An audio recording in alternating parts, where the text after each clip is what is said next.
നമസ്കാരം. NSS general secretary G Sukumaran Nair സമീപകാലത്തെ ഏറ്റവും വലിയ പ്രതിസന്ധി ഘട്ടത്തിലൂടെയാണ് ഇപ്പോൾ കടന്നു പോകുന്നത്. സുകുമാരൻ നായർക്കെതിരെ വലിയ തരത്തിലുള്ള ആരോപണങ്ങൾ, അഴിമതി ആരോപണങ്ങൾ ഉൾപ്പെടെയുള്ള കാര്യങ്ങൾ തുടർച്ചയായി വന്നുകൊണ്ടിരിക്കുകയാണ്. ഈ ഘട്ടത്തിൽ സുകുമാരൻ നായർക്കൊപ്പം ദീർഘകാലമായി പ്രവർത്തിച്ചിട്ടുള്ളതും ഈ NSSന്റെ ആദ്യ യൂത്ത് വിങ്ങിന് നേതൃത്വം കൊടുത്തിട്ടുള്ളതും NSSന്റെ പ്രതിനിധി സഭ അംഗമായിരുന്നിട്ടുള്ള വ്യക്തിയും ഒപ്പം തന്നെ തിരുവിതാംകൂർ ദേവസ്വം ബോർഡിൻ്റെ മുൻ PR കൂടിയായിട്ടുള്ള അയർക്കുന്നം രാമൻ നായർ നമുക്കൊപ്പം ചേരുകയാണ്. ഈ ശ്രീ സുകുമാരൻ നായർ അവിടെ ഈ NSSന്റെ ആസ്ഥാനത്തേക്ക് വരുന്ന ഒരു കാലഘട്ടം ഓർമ്മയുണ്ടാവും താങ്കൾക്ക്? വരുന്ന ഒരു കാലഘട്ടം, ആ ഒരു കാലഘട്ടത്തെ ഒന്ന് ഓർത്തെടുക്കുകയാണെങ്കിൽ എനിക്ക് തോന്നുന്ന ഒരു പിയൂണായിട്ടാണ് അങ്ങോട്ട് കടന്നു വരുന്നതെന്ന് തോന്നുന്നു, അല്ലേ? ഞാൻ NSSൽ വരുന്നത് കാലത്ത് ഇദ്ദേഹം ഒരു സാധാരണ NSSലെ ഒരു ജീവനക്കാരനായിട്ടാണ് കടന്നു വരുന്നത്. ഞാനിതിൻ്റെ ആരംഭകാലം മുതൽ, അതായത് കളത്തിൽ വേലായിരുന്ന അതിന് പ്രസിഡൻറ്റും കിടങ്ങൂർ ഗോപാലകൃഷ്ണപിള്ള ജനറൽ സെക്രട്ടറിയും MRG പണിക്കർ രജിസ്ട്രാറുമായിരുന്ന കാലത്താണ് ഞാൻ ഈ പ്രവർത്തന രംഗത്തേക്ക് വരുന്നത്. ഞാൻ പ്രധാനമായിട്ടും വരുന്നത് മലബാർ മേഖലകളിൽ NSSൻ്റെ പ്രവർത്തനം വ്യാപിപ്പിക്കുന്നതിന് എന്നെ കൂടി കൂട്ടിക്കൊണ്ടുപോയി MRG പണിക്കരാണ് ഇതിന് നേതൃത്വം കൊടുത്തത്. അന്ന് അദ്ദേഹം രജിസ്ട്രാറായിരുന്നു. കൂടാതെ NSSനൊരു യുവജന പ്രസ്ഥാനമുണ്ടാക്കി. ആ പ്രസ്ഥാനം നായർ യൂത്ത് സൊസൈറ്റിയാണ്. അതിൻ്റെ സംസ്ഥാന പ്രസിഡൻറ്റ് ഞാനായിരുന്നു. സംവരണം സാമ്പത്തിക അടിസ്ഥാനത്തിൽ വേണമെന്ന മുദ്രാവാക്യം NSS ഉയർത്തിപ്പിടിക്കുകയും കിടങ്ങൂരും കളത്തിലും ഉൾപ്പെടെയുള്ളവർ അതിന് പ്രക്ഷോഭണ രംഗത്ത് വരികയും അതിൻ്റെ ആദ്യ ഭാഗമായിട്ട് കാസർഗോട്ട് നിന്നും തിരുവനന്തപുരം രാജഭവനിലേക്ക് ഒരു സംവരണ പ്രക്ഷോഭണ വാഹന ജാഥ നടത്തി. അതിൻ്റെ നേതൃത്വം എനിക്കായിരുന്നു. NSSൻ്റെ ബഡ്ജറ്റ് ബുക്കിൽ ആ ജാഥ നടത്തിയതിനെപ്പറ്റി ഒരു പേജ് എഴുതിയിട്ടുണ്ട്. ഈ ജാഥ കാഞ്ഞങ്ങാട്ട് ഉദ്ഘാടനം ചെയ്ത അന്നത്തെ പ്രസിഡൻറ്റും പ്രമുഖ അഭിഭാഷകനും ആയിരുന്ന കളത്തിൽ വേലായുധൻ നായരാണ്.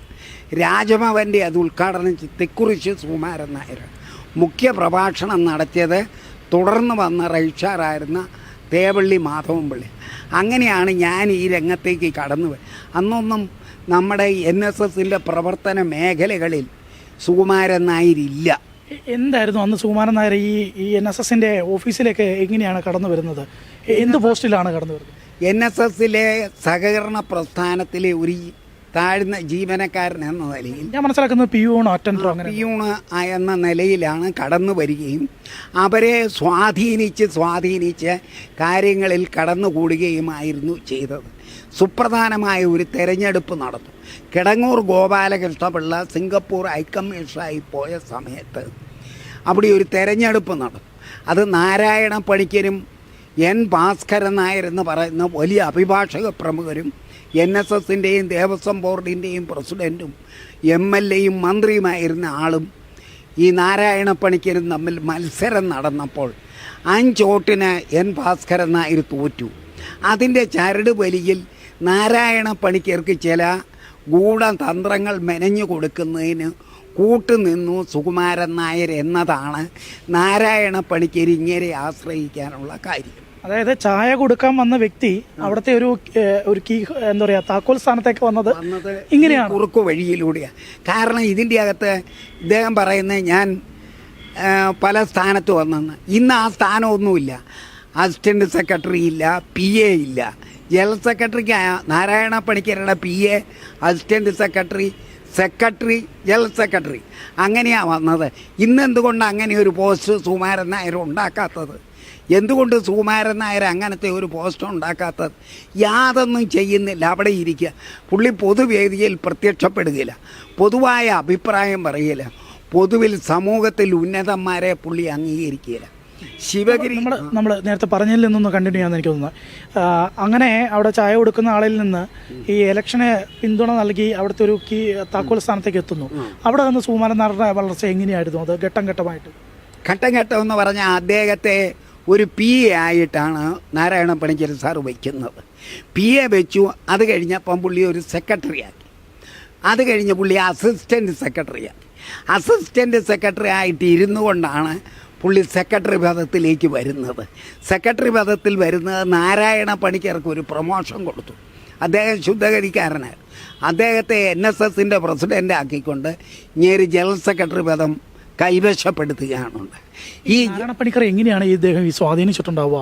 സ്വാധീനിച്ചിട്ടുണ്ടാകുക എന്ന് പറഞ്ഞ ആദ്യകാലങ്ങളിൽ അദ്ദേഹത്തെ ഈ പറഞ്ഞതുപോലെ തെരഞ്ഞെടുപ്പിൽ അവർ കുറേ ചങ്ങനാശ്ശേരിയിലെ കുറേ ആളുകൾ സഹായിച്ചതിൻ്റെ പേരിൽ പുള്ളി അകത്തുകൂടി പറ്റിപ്പിടിച്ച് നിന്ന് അദ്ദേഹത്തിൻ്റെ ഇഷ്ടാനിഷ്ടങ്ങളെല്ലാം സാധിച്ചു കൊടുത്ത് അകത്ത് കയറി പുള്ളിക്ക് ഒഴിവിൽ ഈ നാരായണപ്പണിക്കർക്ക് പോലും സുകുമാരൻ നായരെ പിരിയാൻ മേലാത്ത ഒരച്ചുതണ്ട് ഉണ്ടാക്കി പുള്ളി എടുത്തു. അതിലാണ് പുള്ളി വിജയിച്ചത്. വളരെ കൗശലപൂർവ്വം. നാരായണപ്പണിക്കർ ഏതെങ്കിലും തരത്തിൽ ഈ ബ്ലാക്ക് മെയിൽ ചെയ്തിട്ടാണോ കയറി വന്നത്? ബ്ലാക്ക് മെയിൽ ചെയ്തതെന്ന് തോന്നുന്നില്ല. ബ്ലാക്ക് മെയിൽ അല്ല, പുള്ളിയെ പല രീതിയിൽ സ്വാധീനിച്ചു. ആ സ്വാധീന വലയം എന്താണെന്ന് നമുക്ക് പറയാൻ പറ്റിയില്ല. പക്ഷേ അത് നമ്മൾ കടുത്തറിയാത്തിടത്തോളം കാലം ആ കാര്യം പറയാൻ പറ്റില്ല. പക്ഷേ NSSൻ്റെ അതിഗംഭീരമായ വളർച്ച കിടങ്ങൂരിൻ്റെ കാലത്തുണ്ടായതിന് കുമ്പുകുത്തുകയാണ് ഇങ്ങേരുടെ വരവോടുകൂടി. ഒരു സ്ഥാപനങ്ങളും ഉണ്ടായിട്ടില്ല. കിടങ്ങൂർ ഗോപാലകൃഷ്ണപിള്ള പൈൽസിന് ഓപ്പറേഷൻ ചെയ്ത കുമ്മണ്ണൂർ മെഡിക്കൽ മിഷൻ ഹോസ്പിറ്റൽ മുഖ്യമന്ത്രിമാർ വരെ കിടങ്ങൂരിനെ വന്ന് കണ്ടു. ഞാൻ അവിടെയുണ്ട്, കിടങ്ങൂരുണ്ട്. ഒരു ഇന്ന് ആശുപത്രി ശ്മശാന സ്ഥലമായിട്ട് കിടക്കും. അങ്ങനെ കേരളത്തിലെ മുഴുവൻ ആശുപത്രികളും നശിപ്പിച്ചു. നായർ സമുദായത്തിലെ ഒരു കുട്ടിക്ക് BSc നേഴ്സിങ്ങിന് പഠിക്കാൻ ഒരു സ്ഥാപനം കേരളത്തിൽ NSSനില്ല. NSSൻ്റെ എത്രയോ ആശുപത്രികൾ ഇല്ലാതാക്കി. നാമമാത്രമായ 1-2 ആശുപത്രി പ്രവർത്തിക്കുന്നു, അല്ലാതെ വേണ്ട. ശബരിമലയിൽ NSSൻ്റെ പ്രസിഡൻ്റായിരുന്നു N ഭാസ്കരൻ നായർ. ദേവസ്വം ബോർഡിൻ്റെ സ്ഥലത്ത് തീർത്ഥാടകർക്ക് വേണ്ടി ഒരു ആശുപത്രി വിടുന്നു. NSSലെ ഡോക്ടർമാരെയാണ് അവിടെ വിട്ടുകൊണ്ടിരുന്നത്. എന്നാൽ കഴിഞ്ഞ 3-4 വർഷമായിട്ട് ആ ആശുപത്രി പോലും പ്രവർത്തിപ്പിക്കുന്നില്ല. അതൊക്കെ അദ്ദേഹത്തിൻ്റെ ഒരു ഇച്ഛാശക്തി ആരും ചോദ്യം ചെയ്യുന്നില്ല. ശബരിമലയിലെ ആശുപത്രിയും പ്രവർത്തിക്കുന്നില്ല. കേരളത്തിലെ പ്രധാന ആശുപത്രികളെല്ലാം അടച്ചു. നമ്മൾ വളരെ പ്രധാനപ്പെട്ട ഒരു കാര്യമുണ്ട് ഇതിനോടൊപ്പം ചേർത്ത് വയ്ക്കേണ്ട. ഈ സുകുമാരൻ നായർ ഇതിൻ്റെ ജനറൽ സെക്രട്ടറി സ്ഥാനത്തേക്ക് വരുന്നു. ഇതിനുശേഷം സുകുമാരൻ നായർ മക്കളെ കൃത്യമായി ട്രീറ്റ് ചെയ്യുന്നുണ്ട്.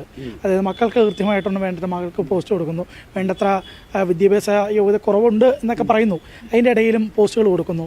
ഇവരുമായി ബന്ധപ്പെട്ട് നിൽക്കുന്നവർക്ക് ബാങ്കുകളിലും മറ്റ് സ്ഥാപനങ്ങളിലെല്ലാം ജോലി കൊടുക്കുന്നു. അങ്ങനെ ഈ സുകുമാരൻ നായർ NSSകാർക്ക് തന്നെയാണ് കാര്യങ്ങൾ കൊടുക്കുന്നത്.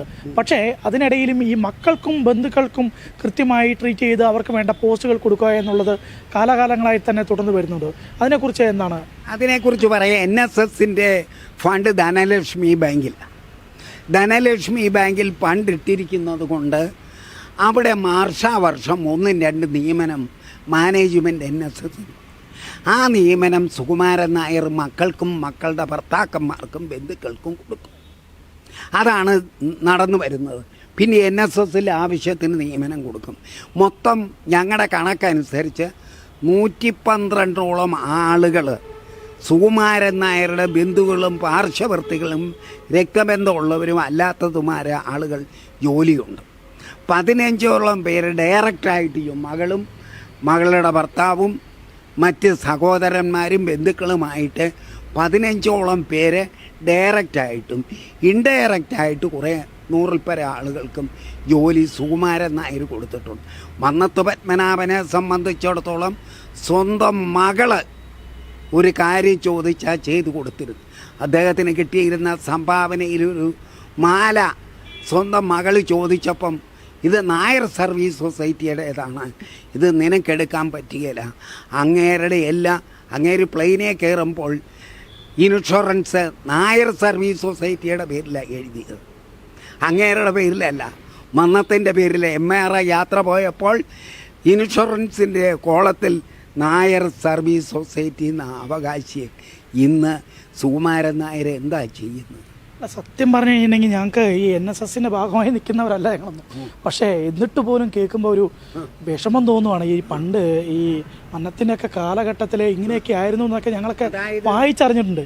അത് ഞങ്ങൾക്ക് പുറത്ത് നിൽക്കുമ്പോൾ തന്നെ ഇത്ര വിഷമം തോന്നുന്നുണ്ടെങ്കിൽ ഈ ഉള്ളിൽ നിൽക്കുന്ന നിങ്ങളെ സംബന്ധിച്ചിടത്തോളം ഈ പഴയ കാലഘട്ടവും ഈ കാലഘട്ടം നോക്കുമ്പോൾ സത്യം പറഞ്ഞ വലിയ ഒരു വിഷമവും അമർഷവും ഒക്കെ തോന്നുന്നില്ല. ഈ അടുത്ത കാലത്ത് നടന്ന സംഭവം കലഞ്ഞൂർ മധു NSSൻ്റെ ഡയറക്ടർ ബോർഡ് മെമ്പറായി. ആൾ വളരെ സമ്പന്നന്. അദ്ദേഹത്തിന് NSSൻ്റെ ഒരു ചായ പോലും വേണ്ട. അദ്ദേഹത്തെ ഡയറക്ടർ ബോർഡ് സ്ഥാനത്ത് നിന്ന് മാറ്റി. ആ അദ്ദേഹത്തെയാണ് ഇന്ന് ധനലക്ഷ്മി ബാങ്കിൻ്റെ ചെയർമാനാക്കി. അദ്ദേഹത്തിൻ്റെ സഹോദരൻ്റെ ഭാര്യ മന്ത്രിയാണ്, ധനമന്ത്രിയാണ്. അങ്ങേരുടെ ഭാര്യ ധനിവച്ചപുരത്താണ് ജോലി ചെയ്തുകൊണ്ട് അവരെ ഈ വൈരാഗ്യത്തിൻ്റെ പേരിൽ നിലവിലേക്ക് സ്ഥലം മാറ്റി. അത്രയും ശുംഭത്തരമാണ്, അത്രയും വില കുറഞ്ഞ കാര്യങ്ങളാണ് ഇദ്ദേഹം ചെയ്യും. ഇദ്ദേഹമല്ലാതെ വേറെ ഇന്ന് ഡയറക്ടർ ബോർഡിലുള്ളവരെ ഒരാളെ പോലും ആളുകൾക്കറിയത്തില്ല. ആരാണ് NSSൻ്റെ സ്ഥാപക പ്രസിഡൻ്റ് കളത്തിൽ കേളപ്പൻ, കേളപ്പനെ ഈ മരിച്ചുപോയ NSSൻ്റെ ഉന്നതന്മാരായ ആളുകളെക്കുറിച്ചോ ജീവിച്ചിരിക്കുന്ന ആളുകളെക്കുറിച്ചോ ഒരനുസ്മരണയും നടത്തുന്നില്ല. അടുത്ത കാലത്ത് വന്ന് സമുദായ ആത്മീയ ആചാര്യനായ ചട്ടമ്പി സ്വാമികളെ പോലും തിരസ്കരിച്ചു. ചട്ടമ്പി സ്വാമികളുടെ ആസ്ഥാനമായ പത്മനയിൽ നാരായണ പണിക്കർ പ്രസംഗിക്കാൻ പോകുന്നു എന്ന് പറഞ്ഞപ്പോൾ അവിടെ അമൃതാനന്ദമയി പങ്കെടുക്കുന്നു, അതുകൊണ്ട് പോകാൻ പാടില്ല എന്ന് വിലക്കിയ ആളാണ് സുകുമാരൻ നായർ. അത്രയും ഹീനമായ പ്രവൃത്തിയാണ് അദ്ദേഹം പറയുന്നത്. എത്രയോ മഹാന്മാരെ വിളിച്ച് അവിടെ അപമാനിച്ചിട്ടുണ്ട്. അവിടെ മന്നസമാധിയിൽ ആർക്കും ചെന്ന് അത് ചോദിക്കുമ്പോൾ ഞാൻ ചോദിക്കണമെന്ന് തീരുമാനിച്ചൊരു ചോദ്യമാണത്. ഈ മന്നം സമാധി എന്ന് പറയുന്നത് സുകുമാരൻ നായരുടെ തറവാട്ട് സ്വത്ത് എന്തെങ്കിലും ആണോ? അവിടെ ആർക്കെങ്കിലും കയറാൻ വേണ്ടിയിട്ട് സുകുമാരൻ നായരുടെ അനുമതി മേടിക്കണം എന്ന് പറയുന്നതിനെ കുറിച്ച് എന്താണ് നിങ്ങൾ പറയുന്നത്? അതിന് ഒരു പ്രതികരണം നടത്താത്ത എന്താണ് നിങ്ങൾ? അതിനെ സംബന്ധിച്ച് ഞങ്ങൾ പ്രതികരണം നടത്തി. ഇനി ആവശ്യമെങ്കിൽ കോടതിയിൽ പോകാൻ വരെ ഞങ്ങൾ ആലോചിക്കുകയാണ്. കാരണം രാജഘട്ടിൽ ചെന്ന് പുഷ്പാർച്ചന നടത്തുന്നതിന് ആരുടെയും അനുവാദം വേണ്ട. മറ്റു മഹാന്മാരുടെ എല്ലാ സമാധി സ്ഥലത്തും ശിവഗിരിയിൽ പോയി പുഷ്പാർച്ചന നടത്തുന്നതിന് ആരുടെ അനുവാദം? ശിവഗിരിയിൽ പ്രധാനമന്ത്രി വരുമ്പോൾ ചങ്ങനാശ്ശേരി സമ്മേളനത്തിന് വിളിക്കുന്ന അവിടെ ഏതെങ്കിലും ലോക്കൽ പള്ളിയിലെ ഒരു വികാരി അച്ഛനെയാണ്. മഹാന്മാർ ശിവഗിരിയിൽ വരികയാണ്, ഇവിടെ വിളിക്കുന്ന ഒരു പള്ളിയിലെ അച്ഛനെ വിളിച്ചാണ് മുഖ്യ പ്രഭാഷണം നടത്തുന്നത്. സ്ട്രക്ചറെ കൊണ്ട് നടക്കുന്ന ഡയറക്ടർ ബോർഡ് മെമ്പർമാരെ ഇപ്പോൾ എടുത്തു വെച്ചിരിക്കുന്നത്. യാതൊരു പ്രതികരണവുമില്ല. പ്രതികരിക്കാൻ കഴിയുന്നവരെ ഇതിലെടുത്ത് വയ്ക്കില്ല. അങ്ങനെ ഇദ്ദേഹത്തിൻ്റെ ഇച്ഛയ്ക്കൊത്ത് നിൽക്കുന്നില്ല എന്ന് കണ്ടാൽ അവരെ പരിപൂർണമായും തളർത്തിക്കളയും. ഇന്ന് സർക്കാരിൻ്റെ ഏതെങ്കിലും മേഖലയിൽ NSSന് വല്ല പ്രാതിനിധ്യമുണ്ടോ? ദേവസ്വം ബോർഡുകൾ, അതുപോലെ തന്നെ Devaswom board, Cochin Devaswom board, Malabar Devaswom, Thiruvithamkoor Devaswom board, Sabarimala, അതുപോലെ പിന്നെ ഗുരുവായൂർ, ഇതിൻ്റെ എല്ലാം ഭരണം NSS കൈയടക്കിയിരുന്നതാണ്. ഇന്ന് ആരോടും ചോദിക്കുന്നില്ല. അതിലെ ഒരു മെമ്പറെ പോലും നമ്മളെ ആക്കുന്നില്ല. രാജ്യത്തിൻ്റെ സമ്പത്ത് വിവിധ രാഷ്ട്രീയ പാർട്ടികൾ എടുത്ത് തിന്ന് സുഖിച്ച് കഴിയുമ്പോൾ, അതിൻ്റെ ഭരണം കൈയാളുമ്പോൾ അതിനൊരു പരിഹാരം വേണമെന്ന് വെച്ചാൽ NDP ഉണ്ടാക്കി 5 MLA-മാരും മന്ത്രിമാരുമുണ്ട്. രാജ്യത്തിൻ്റെ സമ്പത്തിൻ്റെ വിഹിതങ്ങൾ വീതിക്കുമ്പോൾ ആ മന്ത്രിമാർ വഴിയും മറ്റുള്ളവർ വഴിയും നായന്മാർക്ക് കിട്ടിയിരുന്നു. ഇന്ന് നായന്മാർക്ക് ഏതെങ്കിലും ഉന്നത സ്ഥാനത്ത് ഒരു ഇനി അഥവാ ഏതെങ്കിലും നായർ സ്വന്തം പരിശ്രമത്താൽ ഒരു സ്ഥാനത്തെത്തിയാൽ അവരെ അംഗീകരിക്കുകയില്ല. ISROയുടെ ഡയറക്ടർ, അതുപോലെ ISROയുടെ ചെയർമാനൊക്കെ കരയോക്കാരനാണ്. അയാളെ വിളിച്ചൊരു നല്ല വാക്ക് പറയുകയില്ല. ഏതെങ്കിലും ഉന്നതനായ ആൾ ഈ രാജ്യത്ത് വളർന്നു വന്ന് സ്വന്തം പ്രയത്നം കൊണ്ട് NSSൻ്റെ സഹായമല്ല, അത് സ്വന്തമായിട്ട് വളർന്നു വന്നാൽ ഒന്ന് വിളിച്ച് അനുമോദിക്കാനും ഒരു നാൾ നമുക്കൊരു മെഡിക്കൽ കോളേജ് ഉണ്ടോ? ഇന്നൊരു മെഡിക്കൽ കോളേജ് ഉണ്ടോ? ഒരു എഞ്ചിനീയറിംഗ് കോളേജോ നാമമാത്രമായി മണ്ണമുണ്ടാക്കിയ പാലക്കാട് എത്രയോ കൂണ് പോലെ എഞ്ചിനീയറിംഗ്, നല്ല മാതൃകാപരമായ ഒരു നഴ്സറി സ്കൂൾ നമുക്കില്ല. ഉള്ളത് മുഴുവൻ നശിച്ച് അതിൻ്റെ പടിവാതിലുകളിൽ ചെല്ലുമ്പോൾ നായരുടെ സ്ഥാപനമാണെന്ന് വിളിച്ചറിയിക്കത്തക്ക വികൃതമായി കിടക്കുക. ഈ സ്ഥാപനങ്ങളിലൊന്നും ഈ സുകുമാരൻ നായർ കയറിപ്പോയിട്ടില്ല. ഒറ്റ സ്ഥാപനങ്ങൾ കണ്ടിട്ടില്ല, അതിൻ്റെ പ്രവർത്തനം കണ്ടിട്ടില്ല, അതിൻ്റെ ഭരണാധികാരി മറ്റാരൊക്കെയാ? ഓരോ ഡിപ്പാർട്ട്മെൻറ്റിൻ്റെ, അതായത് മരാമത്ത് ഡിപ്പാർട്ട്മെൻറ്റിൻ്റെ RP നായരായിരുന്നു, കാരണം ചീഫ് എഞ്ചിനീയർ ഇലക്ട്രിസിറ്റി. വിദ്യാഭ്യാസത്തിൻ്റെ വേലപ്പൻ നായരായിരുന്നു പരീക്ഷാ കൺട്രോളർ. വിദ്യാഭ്യാസത്തിൻ്റെ ഉപമേധാവി നാണുക്കുട്ടൻ നായരായിരുന്നു. MS നായരായിരുന്നു തോട്ടങ്ങളുടെ ചുമതല. വലിയൊരു പ്രമാദമായ ഒരു കാലഘട്ടം ഉണ്ടായിരുന്നു. അതിൻ്റെ നശിപ്പിച്ചു. അതെല്ലാം ഉന്നതന്മാരായിരുന്നു. സാറേ അതെല്ലാം ഇരുന്നത് ഉന്നതന്മാരാ. ഇന്ന് വെളിയിലിറങ്ങുന്ന യൂണിയൻ പ്രസിഡന്റുമാരില്ല, ഡയറക്ടർ ബോർഡും, ഒരു പഞ്ചായത്തിലും ഒരു താലൂക്കിലും ഒരു പോലീസ് സ്റ്റേഷൻ, ഒരു വില്ലേജ് ഓഫീസിൽ കയറി. ഇത് പറയുന്നതിനും ഒരു കാര്യം കൂടെ ഇതിൻ്റെ ഒപ്പം അവസാനമായി ചോദിക്കേണ്ടതാണ്. ഈ സുകുമാരൻ നായർക്കെതിരെ ഇപ്പോൾ നിൽക്കുന്നവരെല്ലാവരും തന്നെ ഒരു കാലഘട്ടത്തിൽ സുകുമാരൻ നായരുടെ അടുത്തുനിന്ന് കിട്ടേണ്ടതൊക്കെ വാങ്ങിയെടുത്തിട്ട് അയാൾക്കെതിരെ സംസാരിക്കുന്നതാണ് എന്നാണ് അദ്ദേഹത്തിൻ്റെ പക്ഷം. അതിനെങ്ങനെ കാണുന്നു? അതായത് സുകുമാരൻ നായരുടെ അടുത്തുനിന്ന് ഒന്നും വാങ്ങിയവർ ഇതിൻ്റെ അകത്തില്ല. ഞാൻ ദേവസ്വം ബോർഡിൽ എനിക്ക് ജോലി തരുന്നത് എൻ ഭാസ്കരൻ നായർ. അദ്ദേഹം വിവിധ മേഖലകളിൽ പ്രവർത്തിച്ച, മന്നം കഴിഞ്ഞാൽ നായർ സമുദായത്തെ സഹായിച്ച വലിയ മനുഷ്യത്വത്തിൻ്റെ ഉടമയാണ് അദ്ദേഹം. എനിക്ക് വിളിച്ച് ജോലി തരിക, ഞാൻ കേരള പത്രിക വർക്ക് ചെയ്തുകൊണ്ടിരുന്നു, എന്നെ വിളിച്ച് PR ആയിട്ട് ജോലി തരും. ഞങ്ങൾക്കാർക്കും NSSൻ്റെ ഒരു ആനുകൂല്യം പറ്റില്ല. ഞാൻ കോട്ടയം താലൂക്ക് യൂണിയൻ വൈസ് ദീർഘകാലം പ്രതിനിധിസഭാ മെമ്പറായിരുന്നു, നായർ യൂത്ത് സൊസൈറ്റിയുടെ പ്രസിഡൻ്റായിരുന്നു. അങ്ങനെ എല്ലാ രംഗത്തും നിന്നയാൾ.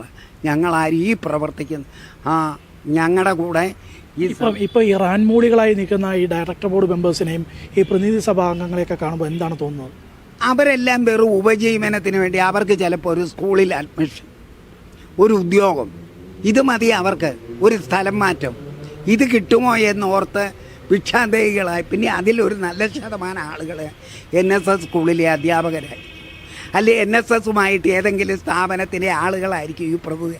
151 പ്രതിനിധി ഉണ്ടെങ്കിൽ ഈ സുകുമാരൻ നായർ കാര്യം പേടിക്കണ്ട. ഭരണഘടന അതാണ്. 151 പേരുണ്ടെങ്കിൽ സുകുമാരൻ നായർ ചക്രവർത്തിയായി. 151 പേർക്ക് എന്തെങ്കിലും കൊടുത്താൽ അവർ നിൽക്കുകയില്ലേ ഇന്നത്തെ കാലത്ത്? നമുക്കൊരു ജോലിയോ BScക്ക് ഒരു എല്ലാം കഴിഞ്ഞ് ലാസ്റ്റ് അമ്പലപ്പുഴ പാൽപ്പായസം കൂട്ടി ഒരു സദ്യയും കൊടുത്തു കഴിഞ്ഞാൽ പ്രശ്നം തീർന്നു. പായസമൊന്നുമില്ല, പണ്ടത്തെ സദ്യയൊന്നുമില്ല. ഇപ്പം പണ്ട് 3 ദിവസമായിരുന്നു NSSൻ്റെ സമ്മേളനം. അത് വന്ന് ഇന്ന് ഉച്ച വരെയും. ആ ഊണെന്ന് പറഞ്ഞാൽ അത് കൊട്ടേഷൻ അവിയൽ കിട്ടും. അവിയൽ ഒരു ഇപ്പോഴത്തെ പണ്ടത്തെ അവിയലിൻ്റെ സ്വാദില്ല. എന്തായാലും വളരെ ശക്തമായിട്ടുള്ള വിമർശനങ്ങൾ തന്നെയാണ് സുകുമാരൻ നായർക്കെതിരെ വന്നുകൊണ്ടിരിക്കുന്നത്. കോട്ടയത്തിൽ നിന്നും ക്യാമറാമാൻ വിഷ്ണു ഉദയനോടൊപ്പം അർജുൻ CUNH.